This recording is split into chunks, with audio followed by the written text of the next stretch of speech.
Welcome back into NSN Daily. You know, we're really excited about a new partnership we have going. And anytime we can provide new shows for our viewers here on Nevada Sportsnet, it's a great thing. And this one, I've watched a bunch of their stuff, and I really like what's going on. Cory Carlick joining us from GoNitro from north of the border in Saskatchewan. Cory, how are things up in Canada? Not too bad. We're all right. We're dealing with the fun with the CFL, but we're keeping it going. So, and we're very, very excited to be on NSN, and we're quite thrilled to be able to kind of have this unique show. And we got a whole lot of shows planned, 103 in fact. So we're going to be cranking these out for a while. Yeah, we'll get to. We have some love for Saskatchewan because of a kid named Cody Fajardo, who the one and only, Yep. one and only, Yep. legendary rider. I'm telling you. We'll talk about Cody in a second, but for people who don't know about your product, explain to them what GoNitro is and what your show's about. Well, I guess the best way to describe it is Dirty Jobs with sports. I mean, it's not the same sort of show, but it's a Discovery Channel type show. And basically what we do, because I worked in sports broadcasting forever and a day, and as you know, everybody kind of knows everybody after a while.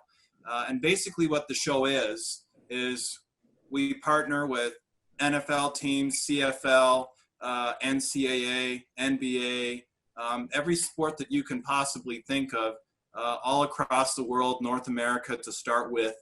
We bounce around the United States and Canada, and basically we have two hosts. One is at a collegiate level, and one is a former Olympian or a guest host.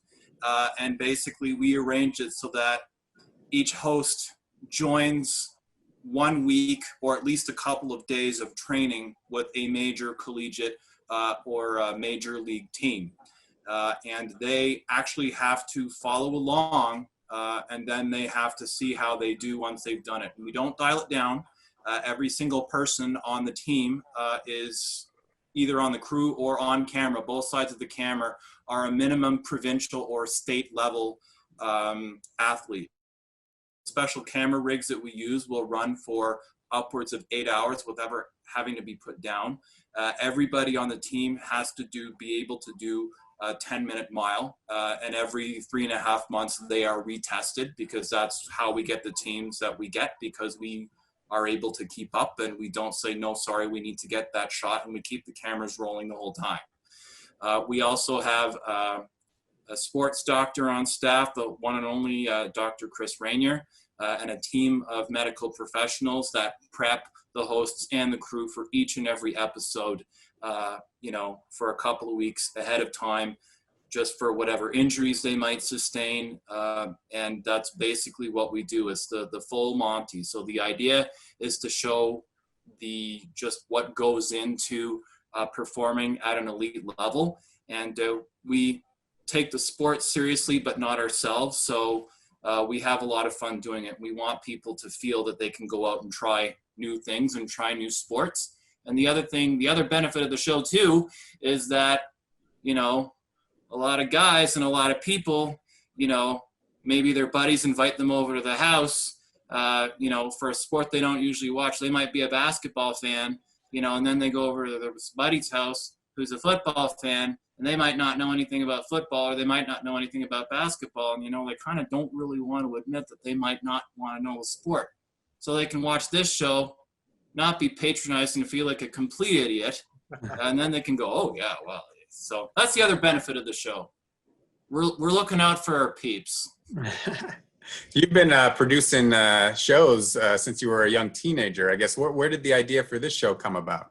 The idea for the show came about, ironically, one of the networks that I deal with a lot up here, they were trying to kind of get some new programming going on. Yeah, I started my career, I was one of the youngest producers at CTV. So I started actually when there were still affiliates. All the stations here are owned and operated now, but at the time there was still an affiliate system as there is in the United States. Basically it came about because there wasn't really the kind of sports programming that served as a bridge between blocks. So when you would watch sports networks like ESPN or TSN or Sportsnet or NBC Sportsnet or FS1, FS2, what have you. Once you finished watching NASCAR or football or what have you, there wasn't really anything to kind of keep the viewer engaged for the next sport. And one of the things that kept coming up is there were a lot of people that were interested in particular sports, but they weren't really able to watch or watching because they didn't necessarily understand the sports. And a lot of the time there's this sort of feeling for people that are new to certain sports that they already have to be an expert. So that's sort of how the show came about.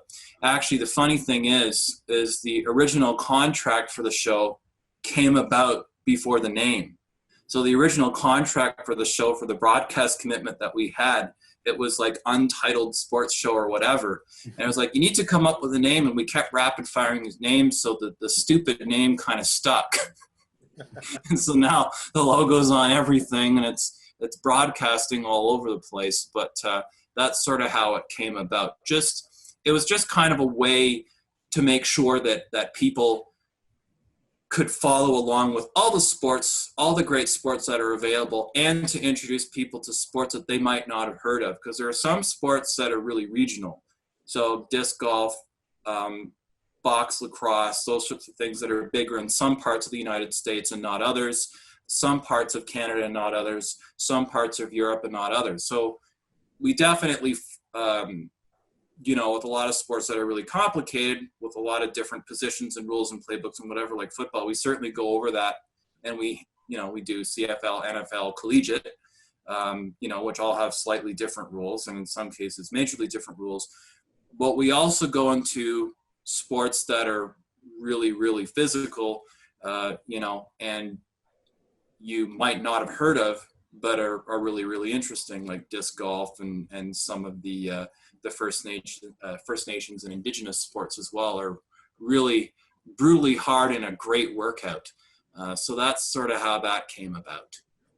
Cory Carlick with GoNitro joining us from Saskatchewan here on NSN Daily. We do have 2 permanent time slots as of right now for this show, but I imagine we're going to run this all over the place. Mondays at 5 p.m., Sundays 8:30 a.m. But Cory, when it comes to deciding who gets to do what, I mean, somebody's going to go snowboarding, somebody's going to suit up and have to play, linebacker for the Rough Riders. How do you decide? When we do that, who's going to be the punching bag? How do we break that up? Well, it's actually simpler than you might think. Because, as I say, everybody on the show has a particular background in a particular sport. It's pretty easy in just determining what muscle groupings and the kind of cardio and training for their specific sports.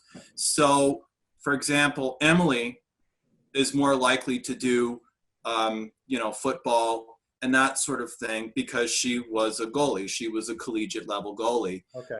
And then she trained with Rick Hines and Dan Tessier in the OHL, CHL, and that sort of thing.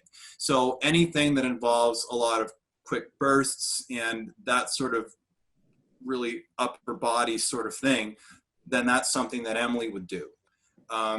If it's something that's kind of a bit more core intensive, then that's typically something that either Carolyn Waldo will do because she's a former Olympian swimmer, or something I would do because I was a provincial level dragon boat and rower.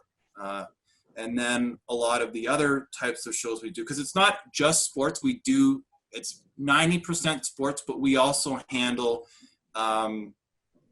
other types of positions that are very, very highly athletic, most elegant way of saying it. So for example, we do episodes with, for example, the RCMP, various state level police forces of the military. We're also doing some stuff with aviation, Air Force, tactical, that sort of thing, which is all extremely physical.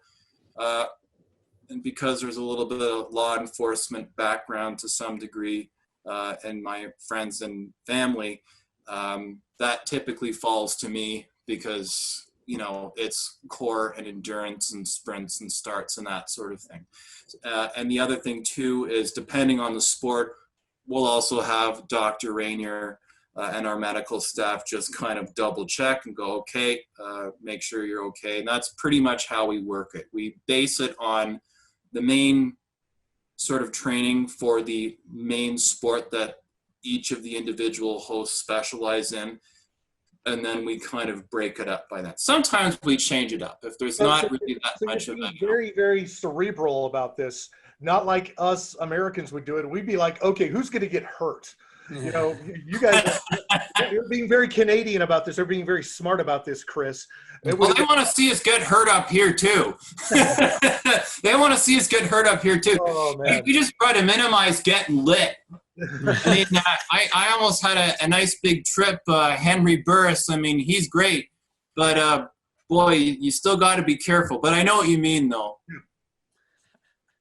I might as well ask you about Cody Fajardo. So the Rough Riders starting quarterback, a Wolfpack alum, and a resident currently. What are your thoughts on what he was able to do for the team last year, and how disappointed were you to see the season canceled this year?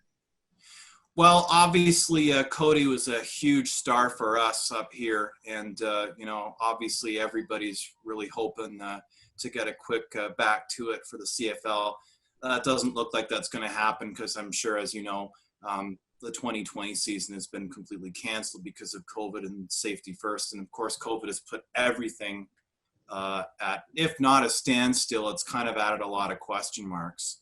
But I don't think there's any question that Cody was if not one of the superstars, the superstar for the team. And certainly we're all kind of hoping that things get back up to it. But, you know, Cody's going to have no shortage of offers all over the bat. So, you know, I'm not too, I mean, certainly we'd like to see him, you know, back here playing for the Riders. And I'm sure if once everything gets back to play and the opportunities there, I imagine he'd be, you know, back up here. But he is a superstar. We know he's a superstar, and we all know that superstars go where superstars should go. And we just wish him the best with everything. But selfishly, we hope he'll be back for the Riders. I got to tell you, Cody just absolutely beams when he talks about the city of Saskatchewan and the people and the support that he's received.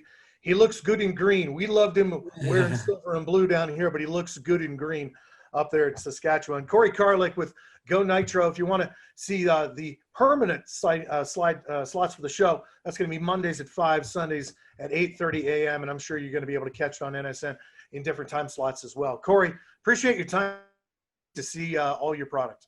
Yeah, and we're excited to keep cranking out great stuff for you guys. Thanks very much. We'll have much more coming up here on NSN Daily right after the break.